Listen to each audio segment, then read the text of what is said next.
Buen día a todos, mi nombre es Ana Cohen, soy CEO y presidente de Cohen Aliados Financieros. Bienvenidos a esta nueva edición del House View Global, oportunísimo creo yo, dadas las circunstancias. Hoy es 16 de marzo, son las 10:02 de la mañana y me complace como siempre convocar a nuestro jefe de estrategia Martín Polo y a Diana Olivera, miembro de su equipo, para empezar a abordar algunas cuestiones que igual teníamos programadas para el seguimiento de los mercados internacionales, y digo que es oportunísimo porque a nadie lo elude la información que nos llega de los sistemas financieros de Europa y Estados Unidos.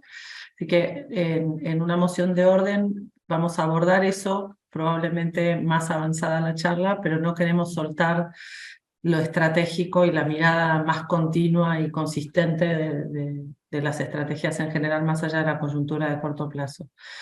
Los mercados hoy, lo aviso, en Europa, después del rescate del préstamo de 54.000 millones de Credit Suisse por parte del Banco Central de francos, ¿no? 54.000 millones de francos del Banco Central Suizo a Credit Suisse, y la oferta de recompra de algunos de los bonos estarían estabilizando. Los rallies que se veían no van a ser tales, y pensamos seguramente que la volatilidad está aquí para quedarse. No era un escenario esperado, pero bueno, vamos a abordarlo más adelante. Así que, Martín, si te parece, como todos los meses, arrancás vos y vamos a tener seguramente muchas preguntas de los oyentes. Bienvenidos y adelante.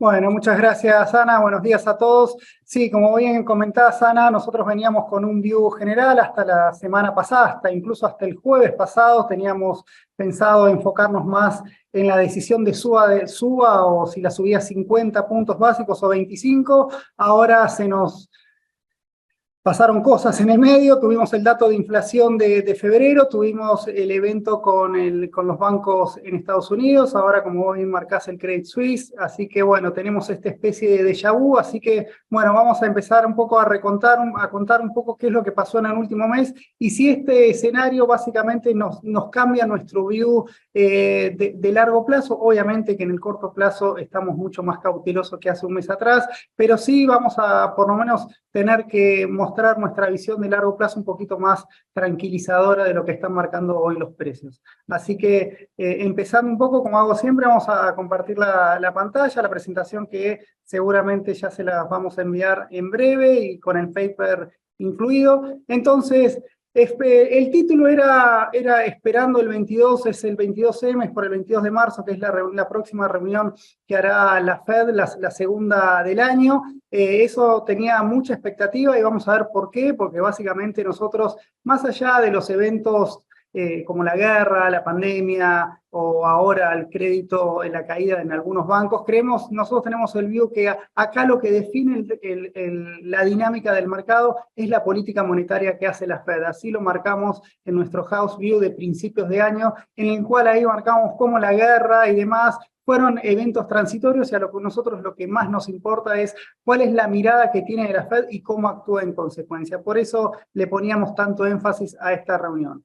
Este es el mapa en el cual se va a encontrar la Fed con los últimos datos que tuvimos la semana entre las últimas 2 semanas. Una tasa de desempleo que repuntó un poquito, pero se sigue manteniendo en niveles históricamente bajos, y una inflación que, si bien bajó, se mantiene todavía, sigue muy por encima de los niveles objetivos de la Fed, al tiempo que tenemos esta tasa de interés hoy por hoy en 4,75, por lo tanto sigue estando por lo menos ex post negativa en términos reales, ¿no? Entonces vamos a ver ahora, lo que les voy a mostrar es cuál es la fortaleza que está teniendo este 3,4, 3,6% de desocupación, algo que sería bueno que suba para los que nosotros estamos viendo, sobre todo para la Fed necesita que este dato suba y necesita que la línea gris baje mucho más rápido, que es que la inflación baje mucho más rápido.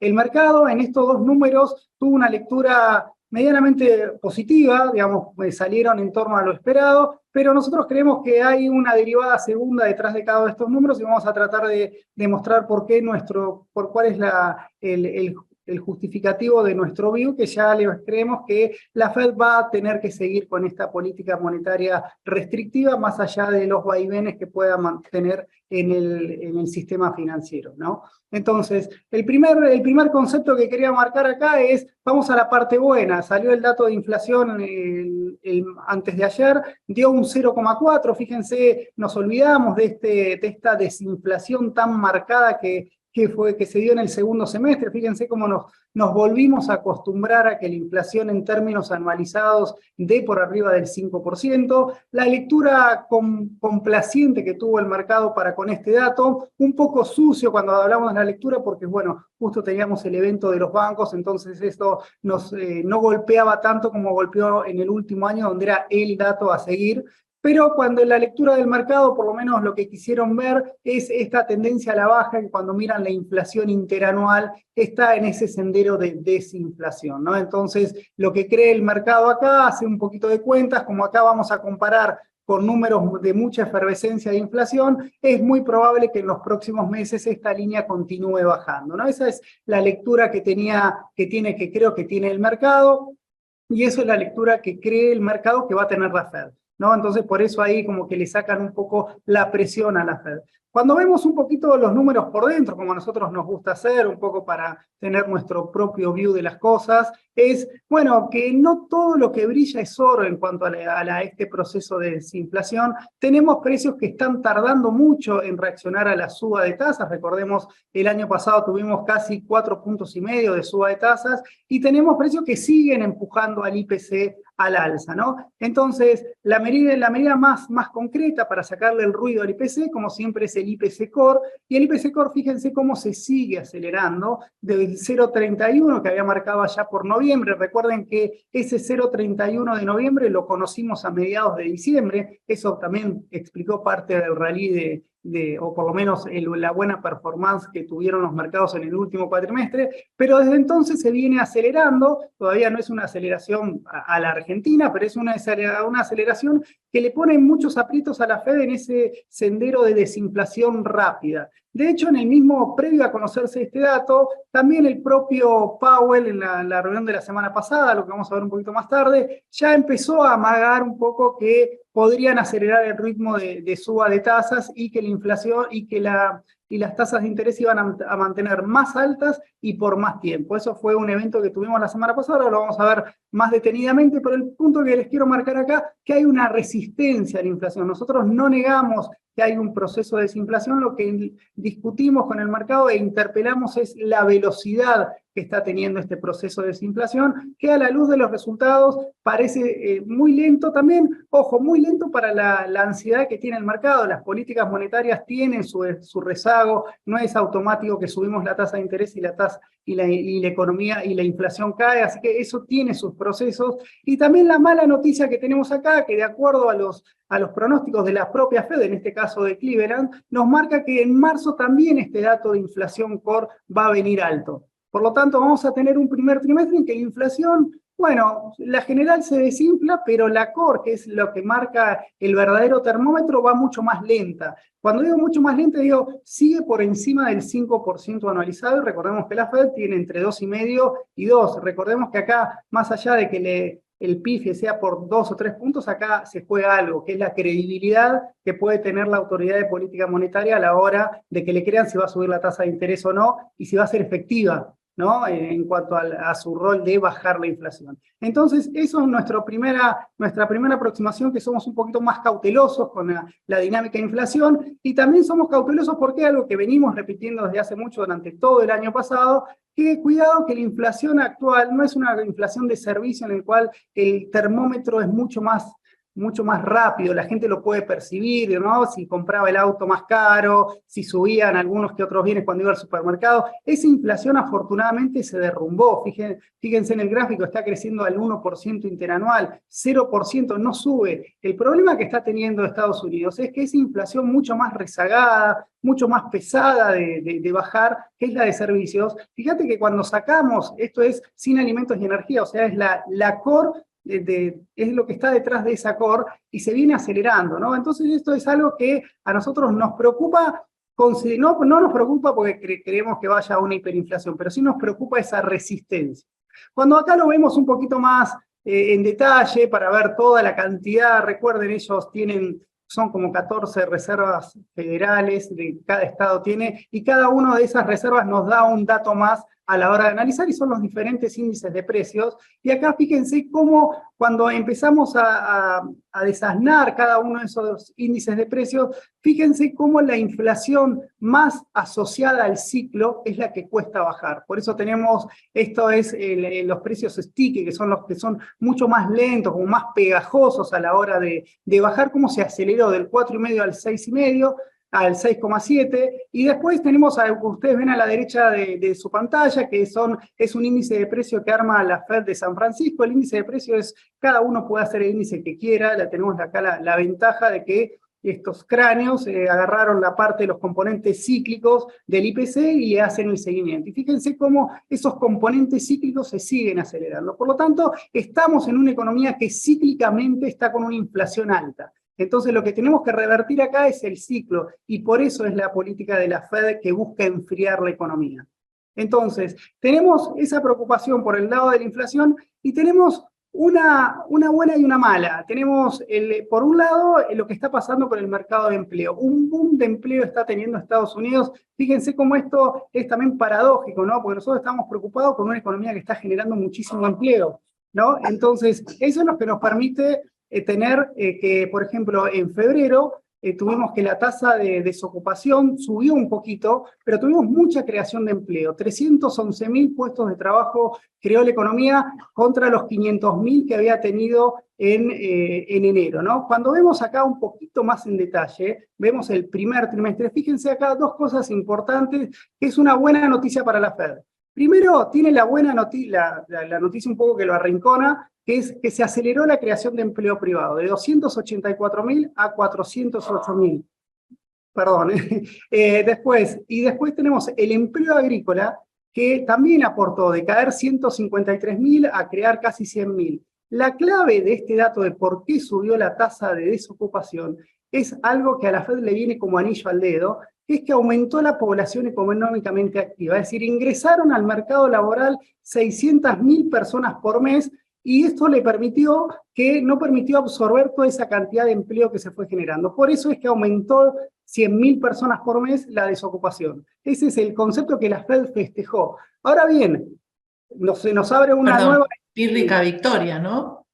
Sí, es una victoria, pero es algo que le dio de comer, siempre lo favoreció esto, porque en momentos en que la desocupación, la caída en la población económicamente activa, es lo que le permite a la Fed mostrar que la economía está creando empleos y baja la desocupación. El tema cuando llegó a niveles tan bajos, fíjate que acá está viendo, lo explico de una manera, está viendo demasiada poca gente en el mercado laboral, o había. Entonces, claro, cada vez que generaban empleo, se generaba esa tensión sobre el mercado laboral. Se creaba más empleo de lo que la gente ofrecía.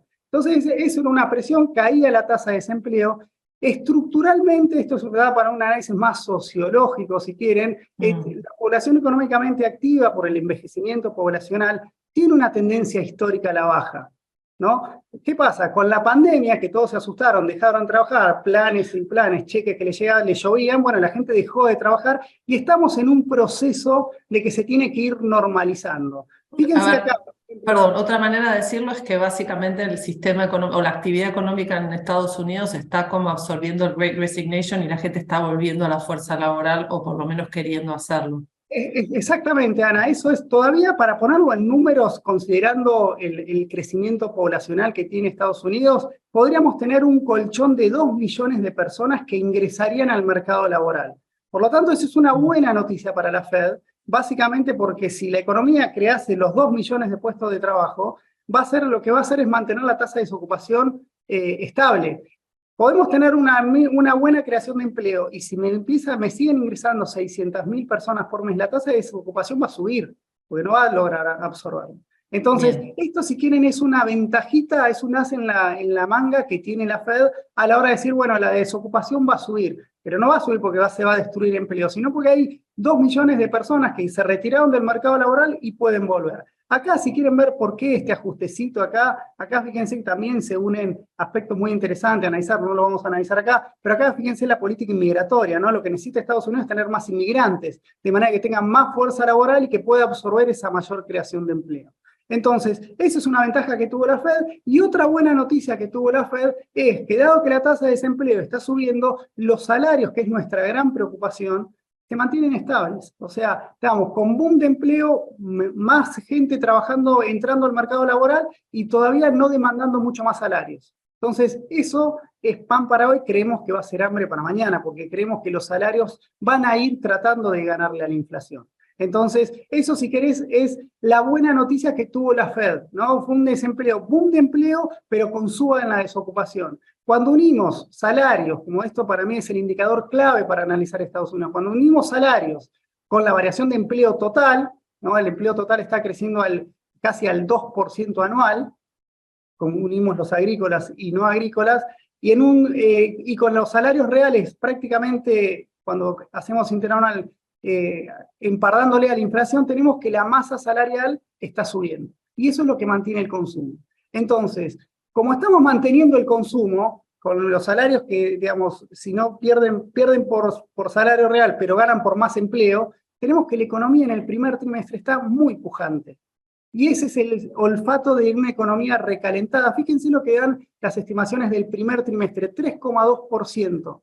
Hace 6 meses nosotros en nuestro house view hablábamos de estanflación y lo basábamos en bueno, había tenido 2 trimestres consecutivos de caída. Bueno, los datos del primer trimestre, lejos de desacelerar, se aceleran. Fíjate, 3,2% de lo que está estimando Atlanta. Y cuando vemos en el mes a mes, ¿qué quiere decir esto cuando lo vemos en el mes a mes? Que cada dato que va llegando a la economía, lo único que hace es ajustar al alza la estimación de crecimiento para el primer trimestre.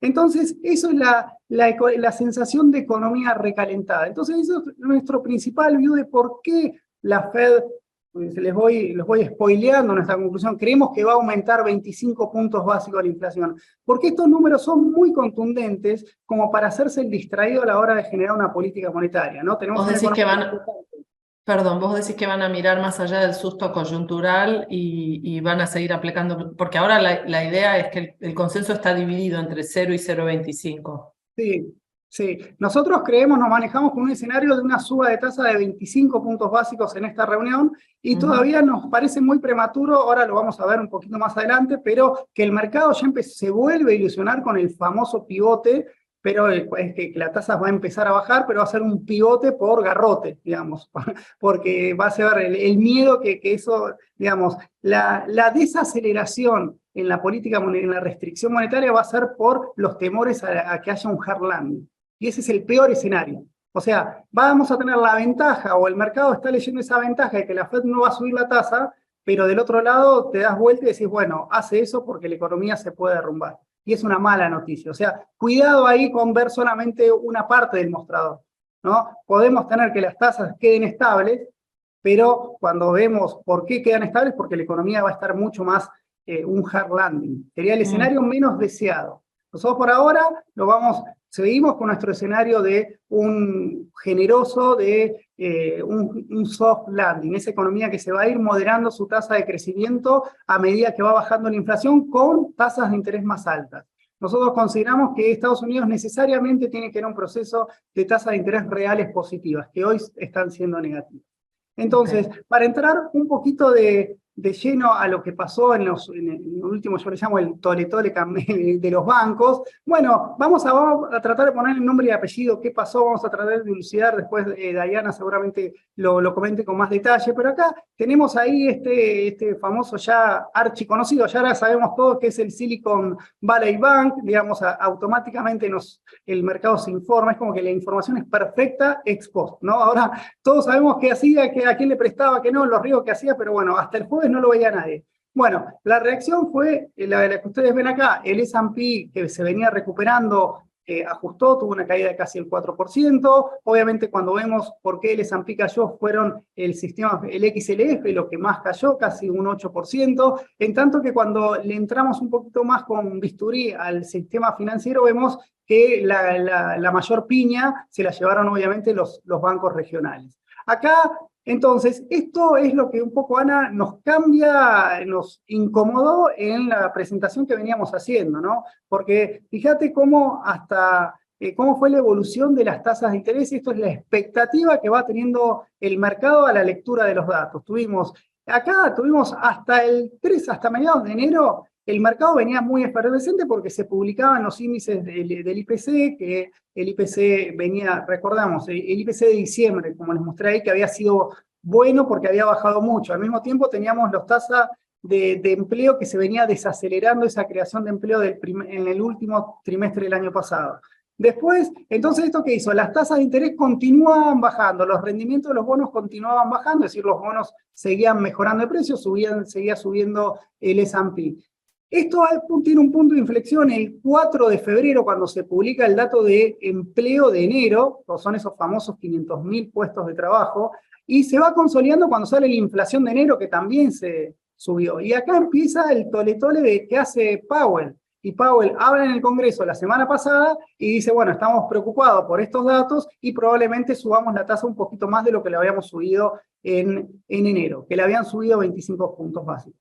Para mí eso sería un error que Powell suba la tasa en 50 puntos básicos, porque también acá lo que se juega a la Fed es la credibilidad. No puede ir zigzagueando hoy 25, mañana 50. Tiene que ser mucho más previsible a la hora, era la gran enseñanza que nos dejó Greenspan, ¿no? A la hora de que el mercado te vaya leyendo, ser claro en la comunicación para que el mercado lea y pueda actuar en consecuencia. Acá la idea no es agarrar en offside al mercado, es que el mercado vaya viendo los movimientos que vos vas haciendo. Esa, si querés, mi opinión personal ahora de qué es lo que habría que hacer. Obviamente ellos sabrán mucho más que yo. Pero después tuvimos acá, fíjate, este evento que tuvimos a partir de, podemos decir, el miércoles 8, fue el último día de este escenario, que empezaron a caer los bancos y cómo ahí fue el flight to quality. Esto de flight to quality hizo que los bonos se derrumbaran, es decir, las tasas se derrumbaran, perdieron todo lo que habían ganado, bajaron todo lo que habían subido, estamos en los niveles ya de principio de año. Eso fue una muy buena noticia para los bonos, no tan así como vamos a ver acá, para las acciones. Acá lo ven claramente los tres procesos que tuvimos en el año. Antes de la charla veíamos cuántas cosas pasaron en este primer trimestre. Pasaron todas. Tuvimos la etapa de ilusión, esa expectativa de desinflación, que la Fed iba a moderar la suba de tasas, se empezaba a ver el final de esta fuerte suba de tasas. Fíjense cómo subieron, el S&P subió un 9%, hasta los bonos también recuperaron un 3%. Vinieron las dudas con los datos de inflación, con los datos de empleo. Fíjense cómo ya el S&P venía en un proceso de ajuste. Lo mismo pasaba con los bonos, porque las tasas alcanzaban el nivel. Recuerden que tuvimos, como vimos en el gráfico anterior, que la tasa a un mes había superado largamente el 5%, algo que no pasaba en desde los últimos 15 años. Y desde entonces, si quieren, no quiero decir la debacle, pero sí el miedo que generó esta crisis bancaria, en el cual el S&P, obviamente, por fin se dio esa correlación, ¿no? Caen las acciones y subieron los bonos. Entonces, ese es el escenario. Acá voy un poquito más rápido para que vean el impacto. Te interrumpo porque me parece que esa tendencia va a seguir, perdón, pero el Banco Central de Europa acaba de anunciar 50 basis points de rate hike y los mercados se derritieron de nuevo. Sí, eso, Ana, si me permitís, eso estaba archisabido. Ya se sabía desde la última reunión que la subieron 50 puntos básicos, decían que le iban a subir. O sea, te lo digo de otra manera. Lo raro es que los mercados no lo hayan descontado tanto, porque los futuros de las bolsas en Estados Unidos volvieron al rojo. Bueno, obviamente tenemos un problema. Lo que está cayendo no es una empresa que excava una mina, sino es en el sistema financiero, que es la sangre de todo el capitalismo, ¿no? Entonces las ramificaciones puede contaminar mucho más rápido que una empresa que hace edificios en un estado de Estados Unidos. Así que obviamente somos cautelosos, nos da miedo, pero me pongo también en el vaso medio lleno. Fíjate, el Banco Central Europeo, a pesar del riesgo del Credit Suisse y todo lo que va, sube la tasa igual. Exacto. O sea, el fenómeno inflacionario sigue primando sobre la incertidumbre bancaria. Esa, si querés, es mi primera lectura de este movimiento. O sea, no no retrocedió el Banco Central Europeo a pesar de esta coyuntura. Me parece que es un dato para mirar, ¿no? Para Sí, ver, de hecho, perdón Martín, de hecho los miembros del Banco Central Europeo salieron a decir de que el anuncio de la suba de tasas iba a terminar posiblemente afectando a vulnerabilizar más a las entidades financieras. O sea, esto fue antes de anunciar los 50 puntos básicos. Están Demuestra que dispuestos siguen firmes. básicamente a seguir en firmes y tratar de Sí. contener el dolor del sistema financiero en esto, digamos, sí, también que los ahí, outliers los depósitos de los outliers sean rescatados, no así sus accionistas. Ya después charlaremos del tema. sí, también Ana, ahí lo que hay que tener en cuenta es si el diagnóstico del problema del sistema financiero es porque subieron las tasas o no fue una cuestión de management u otras cuestiones. Tampoco acá el Por lobby eso, siempre está a la orden del día, decir, bueno, echémosle la culpa a toda la suba de tasas y no al manejo que hicieron de sus activos y pasivos. O sea, cuando la marea baja, ahí ves quién hizo las cosas bien y claro, entonces quién. nosotros en eso por el momento, obviamente que nos corre calor por todas las venas, pero no somos tan alarmistas con eso. Creemos que va a ser volátil, va a generar nuestro ruido. Por eso nuestra recomendación de corto plazo es esperar hasta que esto aclare. Cuando vemos acá en renta fija, cuidado que renta fija no es todo lo mismo. Acá renta fija son los bonos o los bonos del tesoro, los bonos del tesoro más corto. Acá se ve claramente cómo son los que más subieron, 4% subieron desde el 8 de marzo hasta ayer los bonos, cuando fíjate que venían en baja. O sea, fíjate cómo recuperaron. Cuando lo vemos también nuestro sector, esto es importante para nuestras carteras, cómo las distribuimos, cuáles son más expuestas a esta crisis bancaria, si es que le llamamos crisis bancaria. Fíjate cómo tenemos, bueno, obviamente el sector financiero, la industria y materiales, que acá hay otro evento, que es la caída de los precios de los commodities. El petróleo ya está por abajo de los 70, los commodities obviamente está este temor de que la economía global que se venía corrigiendo al alza, la estimación de crecimiento afloje el crecimiento, y esto está golpeando a los commodities. Por eso fíjate que tenemos estos sectores, son los únicos, si quieren, son los golpeados. Las tecnológicas que están en la conversación por este evento del Silicon Valley Bank, por ahora no reaccionaron mucho, y obviamente tenemos los sectores defensivos en los cuales tenemos en nuestra cartera, siempre son en términos relativos, son los que mejor nos dejan parados para estos escenarios de alta volatilidad. Para ser rápido, ya voy terminando. Entonces acá tienen la evolución, le quería comentar eso de los commodities. Acá el que hará la Fed, perdónenme, me tomé este abuso en el lenguaje, pero esto es la clave. Digamos, ¿qué botón va a tocar Powell? Nosotros creemos que el botón que va a tocar es el de la inflación. Todavía me parece bastante pronto para empezar a hablar de que vamos a frenar la suba de tasas por miedo a que se caiga otro banco. Me parece que tienen otros mecanismos para contener esa crisis, al menos por el momento. El mercado no lo ve tan así, el mercado está un poquito más asustado de lo que yo les estoy comentando. Eso lo podemos ver a la hora de qué probabilidad le dan a la suba de tasa. Fíjense cómo esta montaña rusa que fueron en las últimas 2 semanas, ¿no? Un mercado que en apenas 2 días cambió su visión de 25 a 50 y 2 días más tarde pasó esa expectativa que había ganado adherentes del 80%, se eliminó. Nadie espera ahora una suba de 50 puntos básicos. Y volvemos al escenario pre-Powell en el Congreso, con una suba del 40, con una probabilidad de suba de 25 puntos básicos, aunque el miedo, este es el termómetro del miedo, algunos creen que va a subir un 40%, cree que no va a tener cambios. Si no va a tener cambios, va a ser, y también cuando lo vemos en el pivote, sí, el mercado cree que a partir de mayo la tasa de interés va a empezar a bajar. O sea, volvemos al escenario de enero, es el escenario de ilusión, pero es un escenario de ilusión por las malas, ¿no? Entonces, que siempre nos movemos nosotros en estos cuadrantes. Nosotros la semana en el anterior estábamos destacando que subas de tasas graduales, básicamente para lograr bajar la inflación y mantener ese crecimiento, por eso éramos optimistas con las acciones. Ahora con este banco gate, digamos, vamos a ver hasta dónde llega, tácticamente somos mucho más defensivos. Acá quizás el título es muy risk-off o fin de burbuja, es muy agresivo, pero un más retroceder, esperar hasta que aclare, y en ese sentido posicionarnos en bonos mucho más cortos, bonos del tesoro, y en términos de acciones siendo mucho más selectivos y mucho más defensivos de los que lo veníamos haciendo. Así que ese es más o menos por qué estábamos esperando el 22M. Vamos a ver la semana que viene qué nos deja. Genial. Gracias, Martín. Panorama global, muy concentrado en lo que en el señor Powell, me parece que es la clave de la situación. Me gustaría, Dai, que charlemos un ratito sobre esto que la coyuntura nos convoca a charlar. De cualquier manera, dejo libre primero a las preguntas de los oyentes, que los pongan en algunas de las plataformas de chat o Q&A.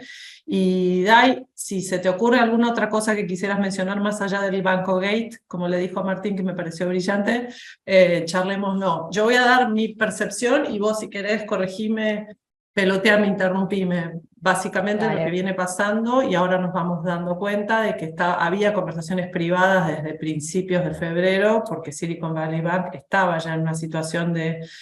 Los gringos le dicen mismanagement, básicamente subestimaron sus capacidades o sobreestimaron sus capacidades de administrar un riesgo y se fueron muy largos con su cartera de bonos, desatendiendo los depósitos a la vista que tenían, y entonces eso generó que ante la suba de tasas que venía arrastrando la Fed, quedaran descalzados y que su cartera de bonos americanos que tenían para atender esos rescates o esas salidas de depósitos, quedaran subvaluadas, quedaran castigadas. Hubo algunos tratamientos a lo largo de las últimas semanas privados, primero para la adquisición en privado de este banco por parte de Goldman Sachs, etcétera, y eso falló porque los bancos interesados en hacer el takeover necesitaban más tiempo y este banco estaba restringido.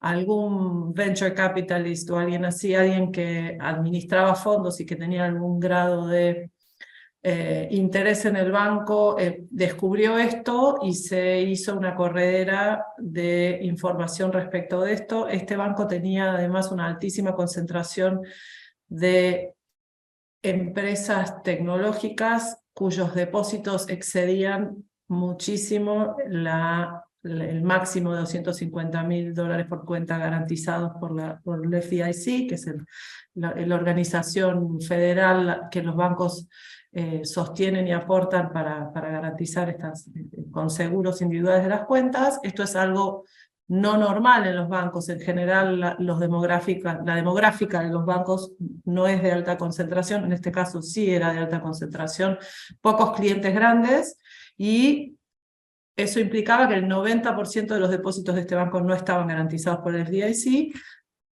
Todos los venture capitalists y todos los emprendedores salieron a rescatar juntos el dinero del susto y se generó la primera corrida.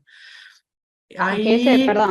Perdona, que esa fue una de las características más grandes que tuvo el Silicon Valley Bank, su cualidad de clientes. O sea, la mayor parte de los clientes de la compañía eran startups que ante un contexto de suba de tasas tuvieron unas mayores necesidades de liquidez. ¿Sí? Entonces, por ahí provino también el tema de que el banco tuvo que vender parte de estos bonos del tesoro que tenía en su balance y así enfrentar las pérdidas. Correcto. Para poder hacer frente a las liquidez de justamente este tipo de clientes. O sea, por eso también pasó, o sea, fue distintas cosas. También es verdad que tenía una proporción grande de bonos del tesoro en el balance, pero tenían una característica de clientes que superaba la proporción de liquidez que suelen tener los bancos. Sí. Alta concentración de depositantes, de pocos depositantes con muchos fondos cada uno, que además están interconectados entre sí, porque son en general co-investors, son compañeros, todos eran parte de la industria, y además había algunas cuestiones. La Risk Management Officer de Silicon Valley Bank no estaba ni siquiera en las oficinas, estaba trabajando remoto hace un montón de tiempo en Nueva York. Hay miradas sobre sus auditores que no levantaron la voz, pero en definitiva ya había informes del FDIC que daban alerta de esto. La verdad, sobreestimaron su capacidad de maniobra. No es necesariamente implícito que esto se debería contagiar a otros bancos, pero sí generó un miedo del lado del FDIC y de la Fed de que esto hubiera un contagio, porque en definitiva todas estas startups, no nos olvidemos que las tecnológicas hoy son los grandes empleadores, todas estas grandes startups tenían que atender el payroll. En Estados Unidos los sueldos se pagan o semanal o quincenalmente, y no podía la Fed arriesgar una situación en la que parte de los empleados de estos startups no recibieran su dinero debidamente, y creo que eso es lo que impulsó una garantía extra de la Fed y un rescate, digamos, o la garantía de que los rescates iban a estar. Durante el fin de semana se pensó también que iba a haber, cosa que no está descartada, una consolidación de estos bancos regionales bajo el ala, digamos, o tras la adquisición de los grandes, los too big to fail, que iban a ir tomando estos bancos un poco a pedido de la Fed, un poco porque era conveniente. ¿Cómo ves eso? ¿Vos sentís que puede haber algún grado de consolidación, que los bancos grandes vuelvan a adquirir los pequeños, como pasó en la crisis del 2008, o desdramatizamos y creemos que esto ya terminó? No creo que esto haya terminado. Sí creo que está bueno desdramatizar un poco. La realidad es que sí, es verdad que están recibiendo muchísimo nivel de depósitos, porque hubo mucha migración de clientes hacia los grandes bancos, porque convengamos que el efecto más grande que tuvo el colapso de Silicon Valley Bank es el efecto contagio, sí, más que nada. Entonces hubo una migración muy grande que de repente empezó a poner en posición a ver si los grandes bancos iban a ser efectivamente los grandes ganadores. La realidad es que por el momento los grandes bancos vienen promediando en la caída en la última semana de casi un 10%. O sea, la realidad es que los está afectando negativamente por el momento. Por eso, como bien decía Martín, aunque por la caída que tuvieron, todavía consideramos que está bueno esperar, y no es que vemos de corto plazo un momento de entrada, porque el mercado está muy sensible, se comprobó ayer con todo el tema de Credit Suisse. La realidad es que la sensibilidad es lo que viene afectando fuertemente, tanto obviamente más a los regionales, pero también a los grandes, y también puede pasar que los grandes, ante todo este escenario, prefieran priorizar sus niveles de liquidez, se vean más resistentes a otorgar créditos, y esto puede afectar también a sus márgenes de ganancias, con lo cual todavía estamos en duda de si en el corto plazo van a ser los grandes ganadores o no de esto, ¿no? Porque por el momento se están viendo bastante afectados. Definitivamente las regulaciones van a ponerse más ácidas. También eso. Es una realidad. Mi sensación, como Martín dice, es que de mediano plazo deberíamos desdramatizar. Esto es un negocio que se basa en la fe y en la confianza. Claramente, además, en un contexto eleccionario como arranca la campaña en Estados Unidos, yo diría que eventualmente a nadie le interesa que haya una debacle financiera, y vas a tener el soporte del Departamento del Tesoro, incluso si hiciera falta, a los bancos. Yo no veo una situación catastrófica en los grandes bancos, sí probablemente algún grado de consolidación y que fuercen a alguno de los bancos grandes a digerir a alguno de los que estén en problemas, si es que eso hace falta, a los efectos de no complicarle la vida al ciudadano promedio. La clave va a estar en cuándo entramos, ¿no? Lo que estás diciendo es esperemos, no es el momento de salir a adquirir, puede bajar más todo el tema del sistema financiero, las acciones. Más que nada por todo el tema volátil que se está dando, ¿no? O sea, empieza a salir un rumor y ya de repente desploma todo. De hecho, Credit Suisse en el pre-market estaba subiendo un 30% y ahora moderó un 5%. O sea, la realidad es que la volatilidad va a seguir marcando tanto a los regionales como a los grandes. El efecto de contagio se va a seguir dando, y esperar por lo menos hasta que la Fed dé su postura de suba de tasas, esto va a seguir así. Entonces la realidad es que por el momento consideramos más posicionarnos en sectores defensivos y mantenernos a la espera del camino que va a tomar la Fed. Igual bien estuvo en reaccionar rápido ante todo el tema de Silicon Valley Bank, al defender todo el tema de los depósitos, porque la realidad es que ese también era el tema más preocupante, que es lo que decías vos, que más del 90% superan los $250.000 en depósitos. Pero bueno, nada, la mira ahora va a estar en la Fed, la volatilidad va a seguir marcando el mercado, que sigue muy sensible. Entonces, de momento no creemos que sea tanta oportunidad de entrar en los grandes, bueno, y obviamente en los regionales no. Bien, yo voy guiándote en la charla más que nada de cara a lo que los oyentes están preguntando también.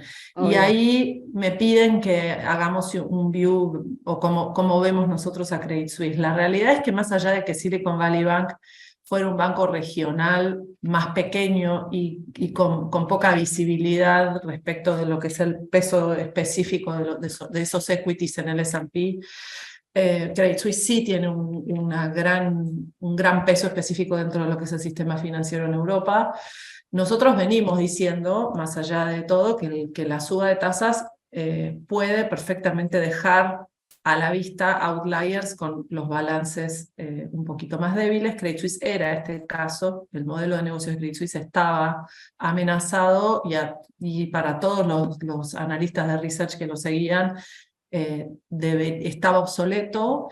Se juntaron algunas decisiones también, pobres o débiles, en los procesos de inversión que el banco tomaba para sus propios activos, con una merma grande en los depósitos gradual, dadas las circunstancias de la banca privada, etcétera, en Europa, y el ingreso de Suiza al OECD, que provocó que hubiera salidas respecto del sistema financiero europeo hacia Estados Unidos, básicamente esos depósitos preocupados un poco por y esto hace años que viene pasando, por las cuestiones de secreto bancario, etcétera. Suiza perdió un poco el liderazgo y el market share de los depósitos, digamos, de los grandes patrimonios en el mundo, en favor de Asia y en favor de Estados Unidos.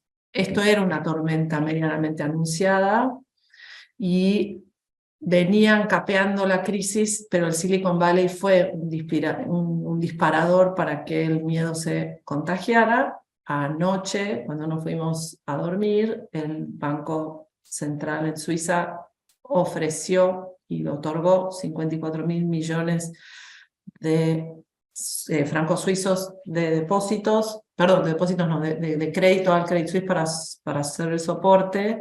No nos preocupa demasiado la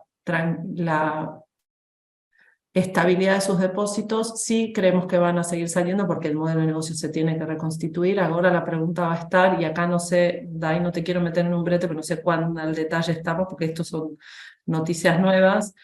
El banco sale a ofrecer la recompra de ciertos bonos que tenían emitidos, garantizar sus depósitos con este crédito y también empezar a abordar un cambio en la administración de sus negocios, e incluso no se saben si spin-offs de algunos de sus negocios o la adquisición de esos negocios por parte de la competencia. Nuestro view, entiendo yo, corregime si no, pero entiendo que es el mismo, de sencillar hasta que aclare, no correr si los depósitos están ahí, no correr si tenemos bonos. Hay mucha gente con instrumentos estructurados garantizados por el Credit Suisse. No creemos que esos de corto plazo corran un riesgo. Sí, las acciones no son momento para entrar porque todavía está muy en veremos esto, igual que el sistema financiero americano, ¿no? Sí, la realidad es que Credit Suisse ya venía desde el año pasado haciendo una reestructuración de la empresa, un ajuste porque tenían niveles de costos muy altos, estaba buscando, la empresa se había comprometido a aumentar su nivel de eficiencia, o sea, pero es un poco lo que decís vos, o sea, la realidad es que hubo muchas decisiones del management que estuvieron equivocadas, muchos ajustes que se vinieron dando, y posiblemente si no se hubiera informado que hubo una caída en los depósitos, una caída en los clientes, justo en el momento en que pasó lo de Silicon Valley Bank, no se hubiera desplomado de la forma en que lo hizo Credit Suisse ayer. O sea, es lo que veníamos diciendo antes. El temor que está teniendo el mercado y el efecto que está teniendo la sensibilidad sobre todo el sistema financiero global. Por eso es un poco también lo que decís vos, no vemos un momento de entrada porque realmente ante cualquier rumor o ante cualquier novedad, la volatilidad es lo que está marcando los mercados. O sea, De Credit hecho, Suisse... sí, perdón. No, decime. No, dale. Credit Suisse venía con ratios de solvencia, de liquidez, por encima de los que establecían los reguladores, o sea, no es que tenía inconvenientes por ese lado. Entonces, la realidad es que viene un poco por malas decisiones, por una caída que, a ver, es verdad que Credit Suisse desde los niveles máximos venía casi un 86% hasta hoy, pero bueno, fue justamente cayó en el momentum con el disparador de Silicon Valley Bank. Sí, perdón, iba a decir que la volatilidad se ve hasta en los bonos del Tesoro, porque hay una diapositiva que Martín mostró hace un rato que no se puede creer las variaciones que tienen en una semana. Es un mundo extremadamente complicado en términos de volatilidad. ¿Cuáles son si tuvieras que elegir, cuáles son los sectores defensivos en este momento? Y bueno, eso lo habíamos comentado en el house anterior, seguimos con la misma postura. La verdad es que el sector de salud sigue mostrando ratios atractivos, especialmente la diferencia que viene teniendo con los sectores más growth. Sí, vemos una oportunidad de entrada, es un sector que históricamente muestra mucha menor volatilidad que todos los restantes, con lo cual vemos entrar en el sector de salud. Y también por otro lado, utilities, todo el tema de infraestructura, es un sector que logra sostenerse en momentos de alta inflación, por lo cual también creemos que oportunidad. De hecho, utilities fue uno de los mejores sectores en el último mes, estuvo mostrando un rendimiento interesante, así que para todos aquellos que quieran diversificar y mantenerse en una estrategia defensiva, vemos más oportunidad en esos dos sectores. El de consumo defensivo lo que tiene es que sigue mostrando ratios bastante altos, porque se sigue mostrando caro en comparación a otros segmentos, por eso vemos más en todo lo que es utilities y salud. Bien, seguimos entonces firmes en eso y ponemos un gran signo de pregunta sobre el timing de entrar o no, para por ahí aprovechar más del mediano plazo un trade, pero no es el momento en el sistema financiero de meter una ficha definitivamente. ¿Cómo vemos los emergentes? ¿Cómo vemos los emergentes? Y los emergentes se pueden ver favorecidos. La realidad es que todavía hay que esperar lo mismo antes, hay que esperar más o menos a definir cómo se mueve la Fed, pero ante un cambio de expectativas o ante que se espere que levemente empiece, o sea, no se lleguen a tasas tan altas, esto puede debilitar levemente al dólar y puede favorecer a los mercados emergentes, ¿sí? Con lo cual también lo habíamos comentado un poco el resumen anterior, pero la realidad es que todo lo que es Asia emergente creemos que viene teniendo oportunidad. China, lo que pasa es que también es una realidad con China, es un segmento sumamente volátil, es un mercado muy volátil. De hecho, sale la inflación de China, sale el dato de actividad y China o vuela o se desploma. Eso les recomendamos ser cautos, pero el ETF de mercados emergentes invierte en todo lo que es Corea del Sur, Tailandia, tiene un 30% de China, entonces creemos que se pueden ver favorecidos, pero bueno, es también un segmento que vemos más de a mediano plazo, ¿sí? O sea, no creemos que despliegue en el corto plazo, especialmente por la volatilidad que se está dando a nivel global. Perdón, Ana, un comentario al respecto. Nosotros estamos viendo cierto consenso, por lo menos varios comentarios, varios fondos de inversión que recomiendan salir de Estados Unidos y distribuir más su cartera hacia mercados hacia Europa y mercados emergentes.